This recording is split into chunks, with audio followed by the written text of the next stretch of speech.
Ein absoluter Schlager, der T338 Edition 15 von Carrado auf Fiat Ducato 8. Ja, ganz neu mit silbernem Fahrerhaus. Er hat ein Hubbett mit drin, er hat Längsbetten mit drin.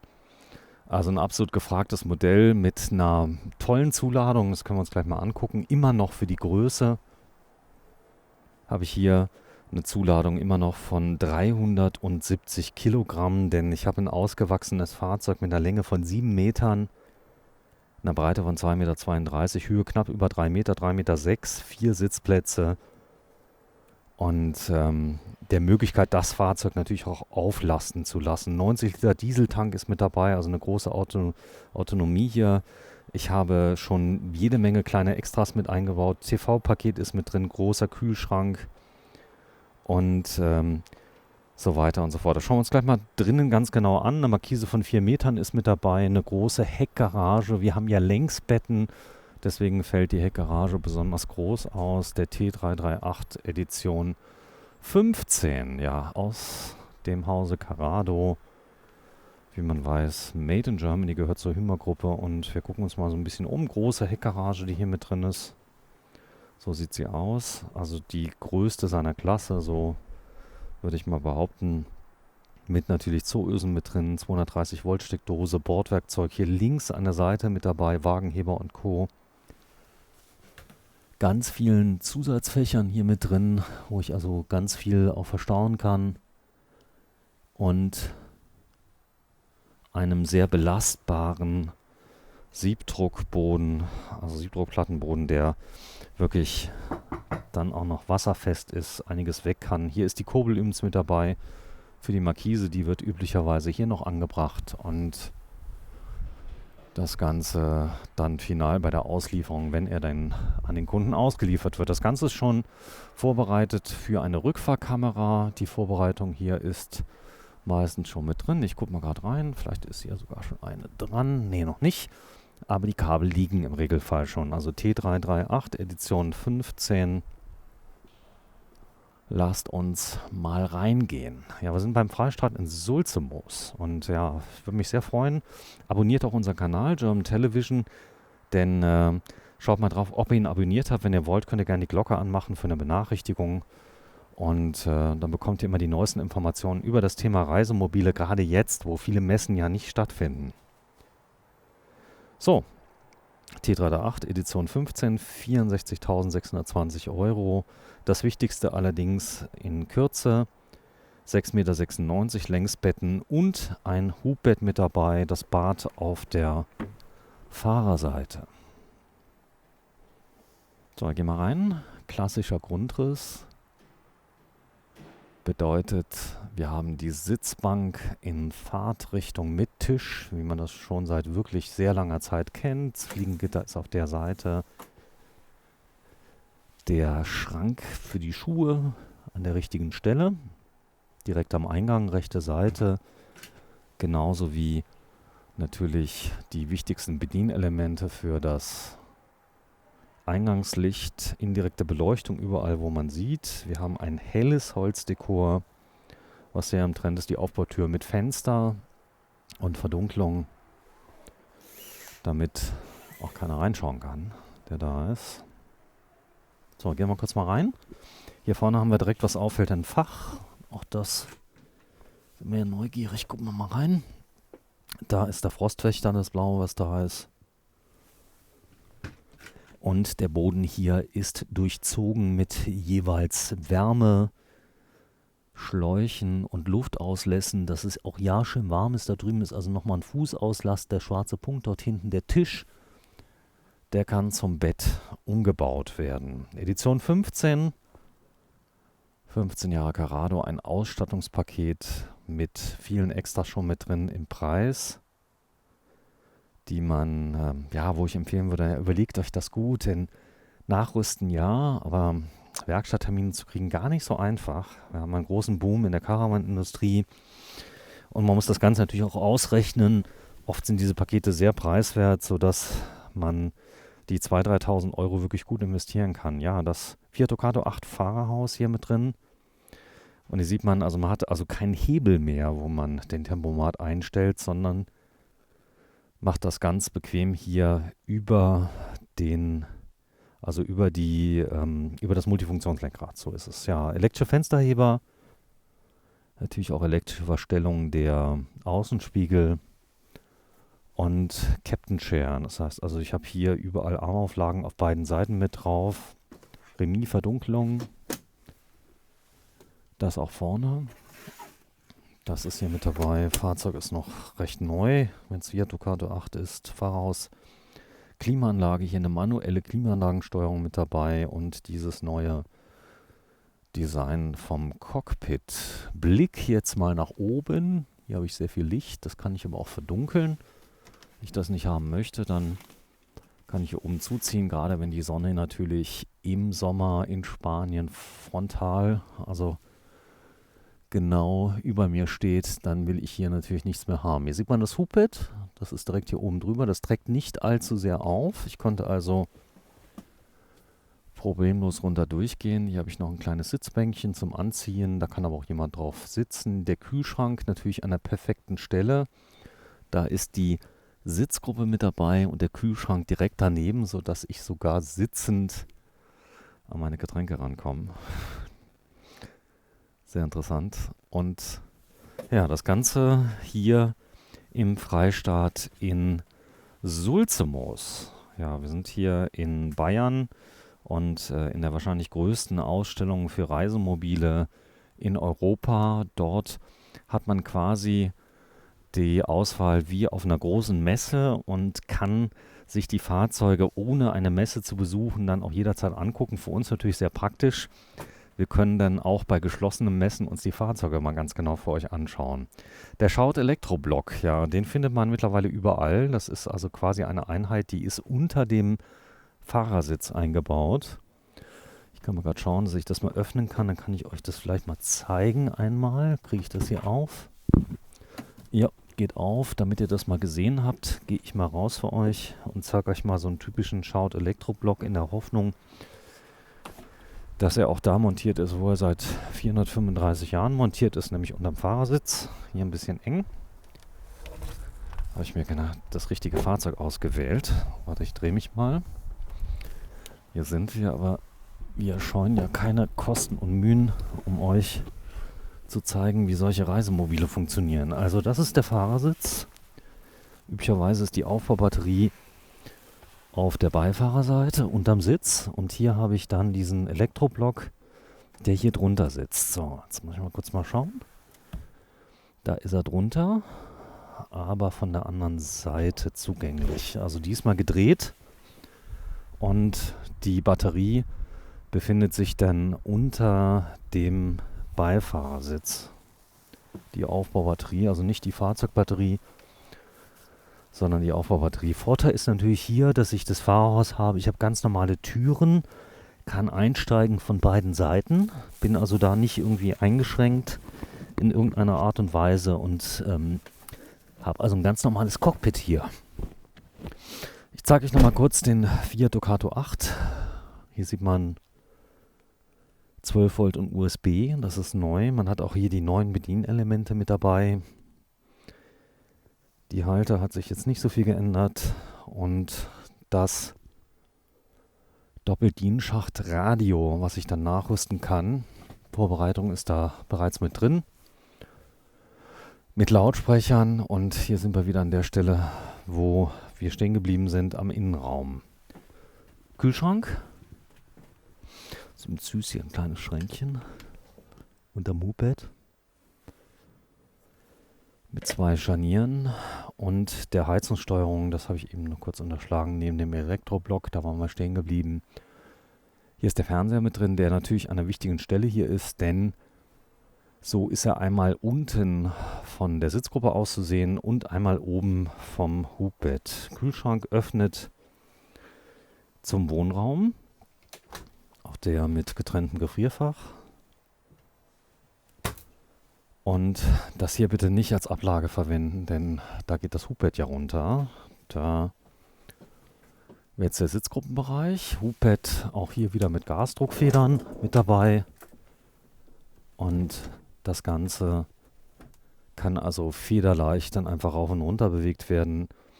wirklich mit einem Finger, schwingt auch automatisch nochmal zurück in die Position, die man hat. Hier unten sieht man, also hier hat man einen Teller, einen Rausfallschutz, ungefähr 1,60 Meter Breite, 2 Meter Länge. Das Ganze verjüngt sich dann zu den Füßen ein kleines bisschen. Gut, wir sind ja im Camping.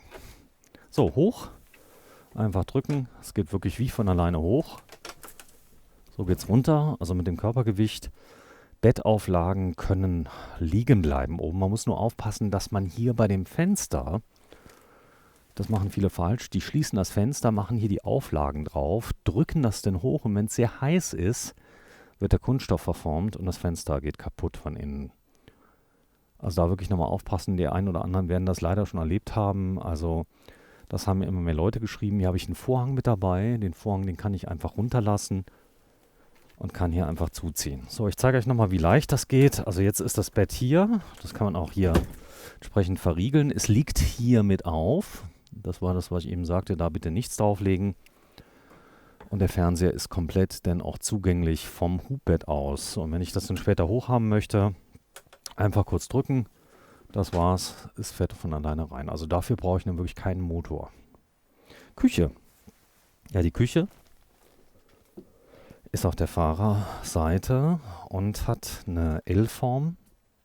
Ist relativ groß, weil ich an der Stelle gegenüber anderen Grundrissen keine Dusche habe. Ich habe also hier eine Kombinationsdusche und Bad auf der rechten Seite. Die ist hier drin, in diesem Block drin.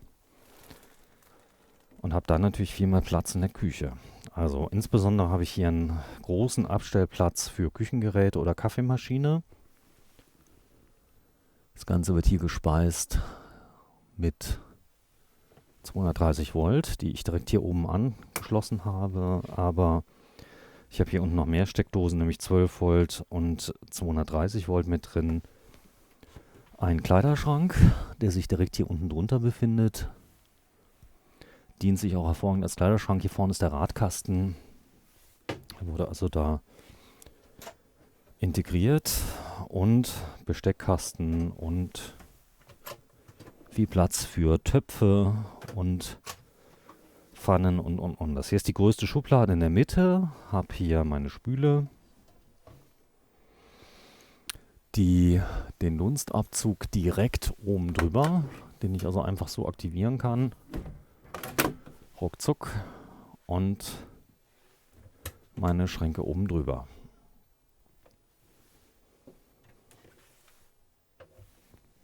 So, 3 Flammen Kochfeld. Hier mit dabei und hier dann nochmal den Spritzschutz mit eingebaut. Hier vorne noch indirekte Beleuchtung, USB-Steckdosen an den wichtigsten Stellen, nämlich direkt hinter dem Kopf. Die sind eingebaut und jeweils indirekte Beleuchtung hier.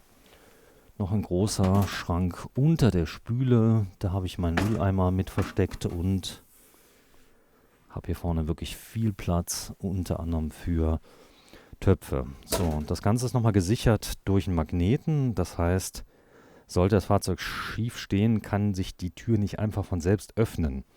Das kann man hier nochmal kurz sehen. Also man zieht hier und das ist der Magnetverschluss. Und wenn ich dann auf große Reise gehe, muss ich eine Checkliste machen, dann verschließe ich.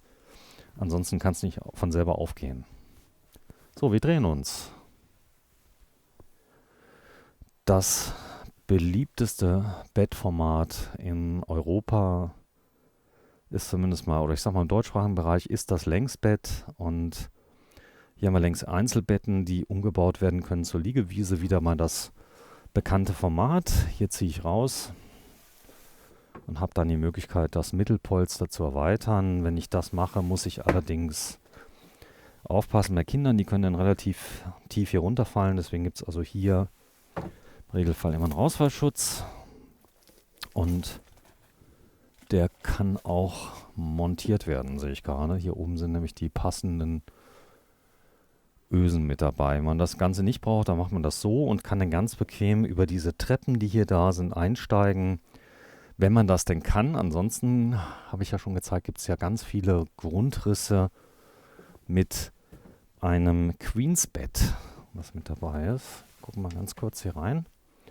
Das ist die Vorbereitung der Rückfahrkamera. Jede Menge Schränke mit dabei. Da ist der Rausfallschutz. Siehst du mal, lag nicht direkt drunter. Und Ablagen. Ich denke, es müssen nicht immer Schränke sein. Ablagen sind auch schon ganz okay. Denn das Ganze, das verkleinert natürlich das Raumgefühl, wenn ich jetzt hier auch noch Schränke an der Seite habe. Also das würde gar nicht gehen. So, gucken wir mal ins Bad rein. Da ist der Lichtschalter fürs Bad. Also schön hell ist es hier drin. Schwenkbad. Ein Handtuchhalter oben. Der Abzug ist mit dabei. Eine Drehtoilette, Schwenktoilette von Tedford. Und hier vorne ein Schrank mit 1, 2, 3 Fächern, 4 Fächern unten. Das Fach hier ist oben. Hier ist der Toilettenpapierhalter mit drin. 2 Handtuchhalter mit eingebaut und die Schwenkbadoption, die man einfach hier drückt. Bitte nicht einfach so rausziehen. Geht dann kaputt. Und dann einfach dreht und hat dann hier nach gewohnter Manier das Schwenkbad mit extra Dusche und wirklich sehr, sehr viel Platz. Also jetzt zeige ich es nochmal ganz genau mit einem Echtholzrost, der drunter ist und einer Luke. Vorne habe ich die Abtrennung mit drin und zeige ich euch noch die Schränke, die hier drunter sind. Unterm Bett sind noch 2 Schränke für diverse Dinge beleuchtet und einmal hier und einmal hier. Das sind übrigens die 230 Volt Sicherungen mit eingebaut und hier auf der Seite, da habe ich sogar einen noch größeren Schrank mit drin, den ich also nochmal befüllen kann. Sehr schön. So, also hier natürlich Fahrzeuge im Ausstellungsbetrieb. Hier merkt man auch, hier wird dann teilweise dann auch mal an den Schränken etwas härter gearbeitet, aber bisher wenig Ausfälle gesehen. Also bin ganz angetan. Hatte schon auf diversen anderen Ausstellungen schon mal sogar Einbauelemente in der Hand drin, die abgefallen sind. Aber gut, das kann immer mal passieren. Oft sind es Kleinigkeiten, die dann nochmal instand gesetzt werden müssen oder sagen wir, die man dann bekommt. Nehmen Sie auch für die Abholung des Fahrzeuges wirklich mal einen ganzen Tag Zeit. Genießen Sie die Einweisung, hören Sie zu, denn es ist noch kein Meister vom Himmel gefallen. Viele Sachen werden dann erklärt und was ich empfehlen kann, stellen Sie sich doch hier zum Beispiel beim Freistaat auf den Stellplatz und übernachten Sie einfach mal hier. Und dann kann man dann offene Fragen natürlich dann am nächsten Tag stellen, wenn es nicht gerade ein Sonntag ist. Ja, Fahrzeug wie hier ausgestellt, 7 Meter Länge, 64.620 Euro, der T338 von Carrado, Edition 15, Modelljahr 2022. Ja, das Dach übrigens auch aus Glasfaser verstärktem Kunststoff. Das ist mit drin und Details schreibe ich euch nochmal alle in die Videobeschreibung mit rein. Insbesondere 2x11 Kilo Gas und so weiter. Ich gehe mal kurz auf die andere Seite, dass wir das auch noch gesehen haben. Was ist hier noch zu sehen? Im Schnelldurchlauf eine kleinere Hecktür, Garagentür, die ist mit drin ein bisschen kleiner, aber da komme ich dann auch mit ran. Hier ist mein Frischwasser, Füllstutzen und die Ein- und Abluft der Truma. Das heißt also, die Luft kommt einmal hier rein und einmal hier raus oder umgekehrt. Und da gibt es auch noch so im Zubehör so Teile, dass das Kondenswasser, was sich dann im Winter bildet, dann auch wirklich gut abläuft. Ja, danke fürs Einschalten. Abonniert unseren Kanal, würde mich sehr freuen. German Television, da gibt es eine Abonnieren-Taste. Können Sie einfach draufdrücken. Und ja, wenn Sie sich über ein Konto angemeldet haben, dann funktioniert das auch mit dem Abonnieren. Wenn Sie das Ganze ohne Anmeldung schauen, dann geht es leider nicht. Aber wenn Sie das machen, drücken Sie doch auf den Abonnieren-Knopf und ja, besuchen Sie doch bitte auch German Television Plus, unser neuer Kanal für das Thema E-Mobilität und E-Bikes. Heute der 17. Januar 2022. Wir sind beim Freistaat in Sulzemoos. Vielen Dank. Tschüss.